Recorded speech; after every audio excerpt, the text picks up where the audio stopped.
Hello friends, मैं Rachana Amarnath happy literature channel में आपका स्वागत करती हूँ। So friends, in this video I am going to discuss how to write your essay type of answer. आपका 20 marks का जो क्वेश्चन होता है उसका आंसर आप कैसे अटेम्प्ट करेंगे, उसमें कैसे आंसर को फॉर्म करेंगे।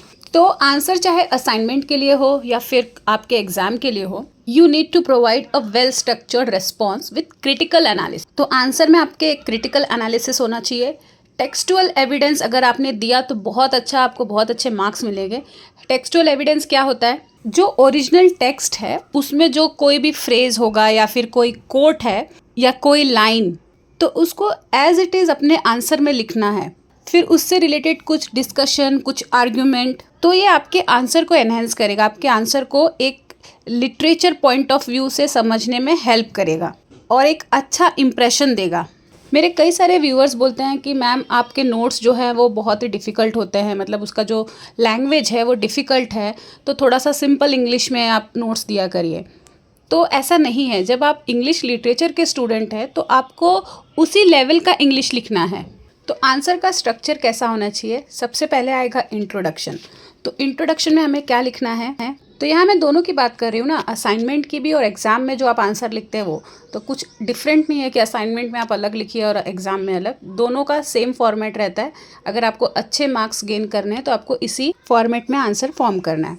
तो पहले आएगा इंट्रोडक्शन। तो इंट्रोडक्शन में आप टाइटल मेंशन करेंगे, जैसे कि किसी नॉवेल के बारे में अगर पूछा गया है क्वेश्चन में तो उस नॉवेल का टाइटल एक्सप्लेन करेंगे। फिर ऑथर के बारे में लिखेंगे कुछ, और genre.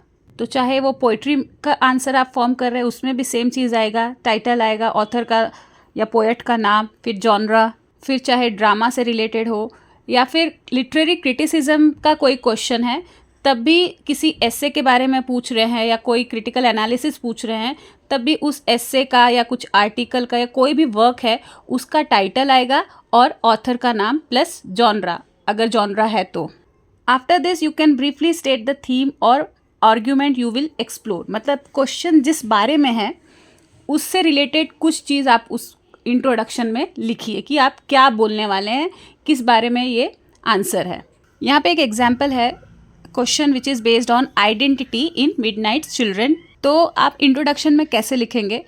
Salman रुश्दी's Midnight Children is a novel that explores the complexity of identity through its protagonist। तो जो मैंने बोला कि मतलब क्वेश्चन से रिलेटेड कुछ चीज़ें आपको लिखना है तो आप इस तरीके से लिख सकते हैं। The novel interviews personal and national identity using magical realism and non linear narration. तो इसका जो मेन थीम था वो क्या है? मैजिकल रियलिज्म, और जो नरेटिव टेक्निक थी वो नॉन लीनियर। तो मतलब शॉर्ट में हम इस नॉवेल के बारे में बता रहे हैं। तो अब जो मेन कंटेंट होता है, जो मेन बॉडी होता है आंसर का, वो कैसा होना चाहिए? तो ये बहुत ऑब्वियस है कि ये यहाँ पे आपको क्वेश्चन को एक्सप्लेन करना है। जो क्वेश्चन है उसका जो आंसर है आपको उसके बारे में लिखना है। तो वो एकदम ही क्वेश्चन से रिलेटेड होना चाहिए, एकदम क्लियर पॉइंट आपको ऐड करना है, और साथ ही साथ उस आंसर में क्रिटिकल एनालिसिस भी ऐड करना है। और अगर आपको अच्छे मार्क्स चाहिए तो कोई टेक्सचुअल एविडेंस लिखना बहुत ज़रूरी है। जैसे कि मैंने पहले भी बताया, कोई कोट हो गया या फिर कोई नॉवेल का लाइन हो गया, कोई डायलॉग हो गया, फिर उसके बारे में कुछ आर्ग्यूमेंट देना। तो इससे क्या होता है, आपके आंसर एकदम अच्छे हो जाते हैं, एकदम परफेक्ट रहते हैं। नहीं ज़्यादा लिख पा रहे तो एटलीस्ट 1 या 2 टेक्सचुअल एविडेंस देना बहुत ज़रूरी है। और उसे अगर आप हाईलाइट करेंगे पेंसिल से, मतलब अंडरलाइन कर देंगे, तो और अच्छा रहेगा। तो यहाँ पे एक एग्जाम्पल है कि हम देखते हैं कि पैराग्राफ स्ट्रक्चर आपका कैसा होना चाहिए। तो आंसर का जो मेन बॉडी है वो कैसा होना चाहिए, उसका एग्जाम्पल देख लेते हैं अब। तो क्वेश्चन आपको पता है कि वो आइडेंटिटी पे बेस्ड है।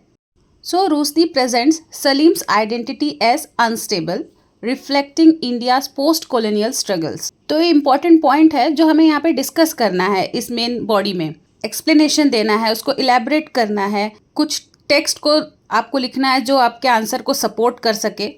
Salim's shifting identities symbolize the fragmented nature of a newly independent India।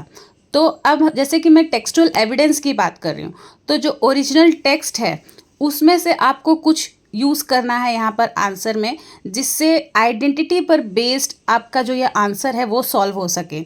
So Rushdie writes, I was handcuffed to history. तो ये जो लाइन है वो टेक्स्ट से लिया गया, जो ओरिजिनल टेक्स्ट है, जो बुक है उसमें से लिया गया। उसमें उन्होंने लिखा है I was handcuff to history. So this line highlights Salim's, जो प्रोटैगनिस्ट है, उसका fate tied to national events. Then you have to do the analysis of that textual evidence. This suggests that personal identity cannot be separated from historical and political context. तो ये बस एक example है कि कैसे आपको मेन बॉडी को form करना है। पहले आपको इम्पॉर्टेंट जो पॉइंट है, जो क्वेश्चन जिस पर बेस्ड है वो लिखना है, फिर उसको एक्सप्लेन करना है, कुछ टेक्सचुअल एविडेंस को आपको लिखना है, फिर उसे एनालाइज करना है। तो इससे जो आंसर का मेन कंटेंट है वो परफेक्टली फॉर्म होगा। फिर लास्ट में कंक्लूजन लिखना है। कंक्लूजन को बिल्कुल इग्नोर नहीं करना है। तो कंक्लूजन को आप 3 से 4 सेंटेंसेस में लिख सकते हैं, या फिर समझ लो एक पैराग्राफ लिख सकते हैं। इस पे भी आपको अच्छा खासा मार्क्स मिलता है, 3 से 4 मार्क्स मिल जाता है। तो कंक्लूजन में लिखना क्या होता है, आपका जो इम्पोर्टेंट पॉइंट है बस पहले उसको समराइज करना है, फिर अपने आर्ग्यूमेंट को रीइंफोर्स करना है, मतलब जो भी आपने आर्ग्यूमेंट दिया उसको और स्ट्रॉन्ग बना के इसमें लिखना है, और एक अपना फाइनल थॉट जो है उस क्वेश्चन पर बेस्ड वो आपको यहाँ लिखना है। मतलब जो आपका पॉइंट ऑफ व्यू है या फिर आपका जो पर्सपेक्टिव है उसे यहाँ पर लिखना है। तो अब क्वेश्चन आता है कि हमें कितना लेंथी आंसर लिखना है 20 मार्क्स के लिए। बहुत लोग पूछते हैं कि कितने पेजेस लिखने होते हैं। तो इंट्रोडक्शन आपको लिखना है एक पैराग्राफ, जो मेन बॉडी है उसे आप 3 से 4 पैराग्राफ में लिख सकते हैं, और फिर कंक्लूजन जो है उसे एक पैराग्राफ लिखना है। तो इस तरीके से अपने आंसर को मेजरमेंट करना तो ठीक नहीं है, लेकिन क्या कर सकते हैं, मार्क्स इसी पर बेस्ड होता है। मुझे ऐसा लगता है कि आंसर सेटिस्फैक्ट्री होना चाहिए, मतलब जो भी क्वेश्चन है उसको फुलफिल करे ऐसा आंसर होना चाहिए। फिर भी मॉडरेटर लेंथ को देखते हैं, कंटेंट को देखते हैं कि कितना लिखा है। तो 20 मार्क्स के लिए आपको मिनिमम 4 पेजेस लिखना होता है। 4 पेजेस या 4.5 पेज, बहुत ज़्यादा भी मत लिखिए, 6 से 7 पेज। अगर आपका स्पीड है, आपको उतने पेपर्स मिल रहे हैं तो भले लिख लीजिए, लेकिन ऐसा नहीं कि बस एक ही आंसर में रह जाओ और दूसरे आंसर छूट जाए। लेकिन असाइनमेंट में ये सब मत करिए। आपके पास जितना मतलब कंटेंट है, जितना आप एलेबरेट कर सकते हैं आप करिए। लाइक अगर आप 10 पेजेस भी लिख रहे हैं असाइनमेंट में एक आंसर का 20 मार्क्स का, तो एक्सेप्टेबल है, वो कर सकते हैं आप।